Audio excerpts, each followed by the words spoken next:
Почитувани колеги пратеници, почитувана македонска јавност, на дневен ред денеска е дополнетиот предлог на Законот за изменување на Законот за полиција во второ читање, во кој е вграден амандман поднесен и усвоен од матичното работно тело.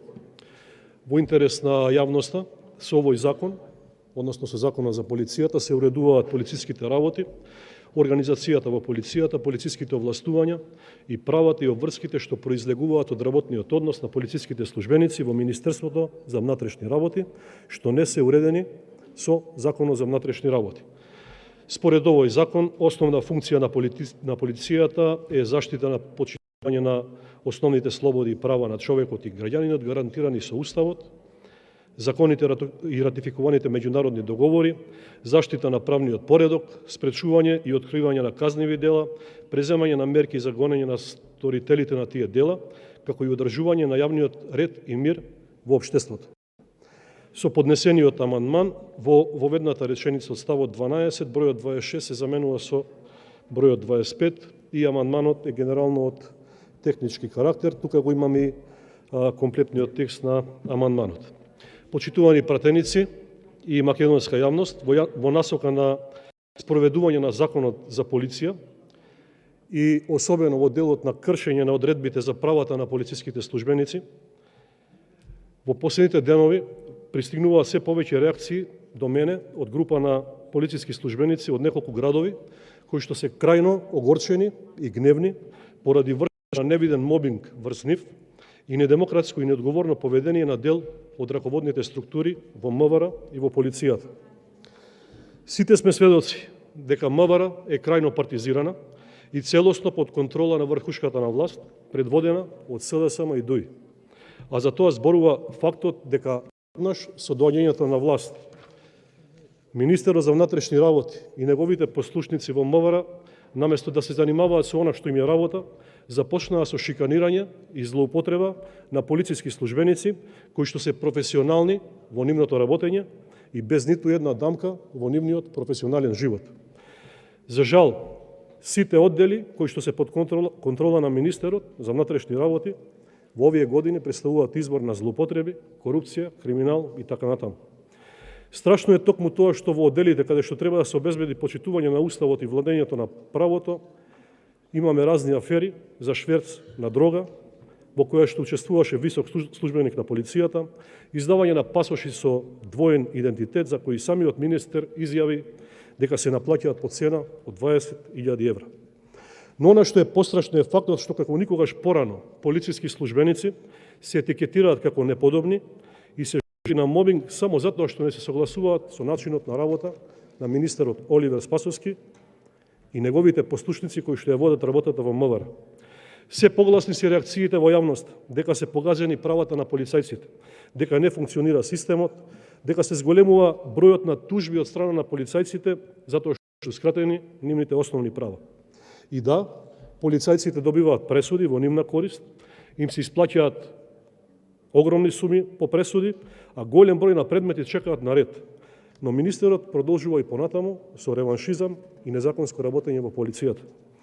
Министерот Оливер Спасовски брзо заборави основниот принцип на работење на полицијата, а тоа е дека не смее да има партиски влијанија во работењето на полицијата.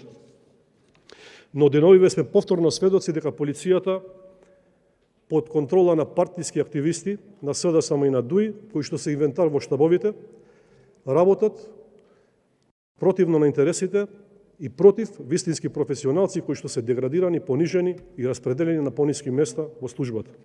Имено пред само неколку дена, власта во заминување, најверојатно под директно влијание на министерот за внатрешни работи, без никаква причина, изврши прераспределба и деградирање на голем број на полициски службеници од општините каде што живеат.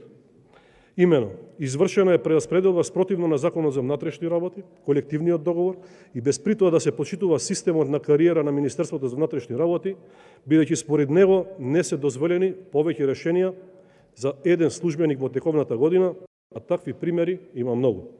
За најголема осуда е фактот што од реваншизми не се поштедени дури ни бремени жени, ниту пак самохрани мајки вработени во полицијата. Ваквиот начин на работење е главна одлука на ова владење, а не се помалку виновни нити коалицијските партнери на оваа власт, затоа што и покрај тоа што гледаат што се случува, се прават слепи при очи и само за пуста власт ја премолчуваат неправдата која што се врши врз полициските службеници.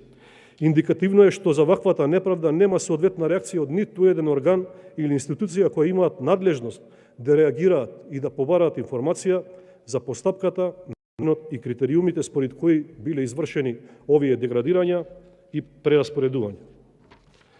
И веќе на сите им е јасно дека власта нема намера да престане со злоупотребите и дека во МВР функционираат групи на послушници кои што се под директна контрола на невисоките ешелони на власт. Само да ве подсетам дека за време на изборите е направен црн список од сопственици на возила со конкретно запишани регистарски броеви за поддржувачи на ВМРО ДПМН во неколку градови кои што требало да се малтретираат. Незаконски организираната група во МВР вршеше притисок под диригентска палка на министерот и на неговите блиски луѓе.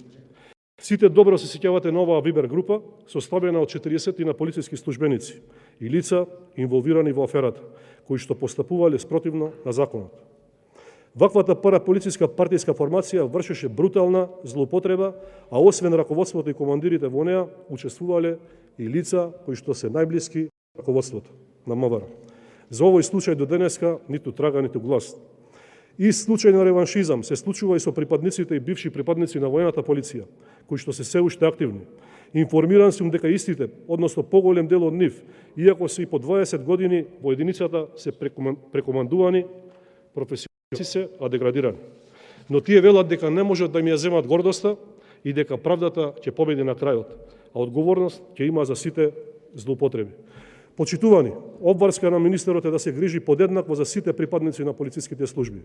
Не смееме никогаш да заборавиме дека овие луѓе биле, се и ќе биде бедемот на одбраната на државата и на сите граѓани секогаш кога ќе има потреба за тоа. И вие од власта не смеете да го осудувате патриотизмот и не можете да го спречите затоа што патриотизмот е љубов и чувство за подобар живот на нацијата и државата и нема ништо лошо во него.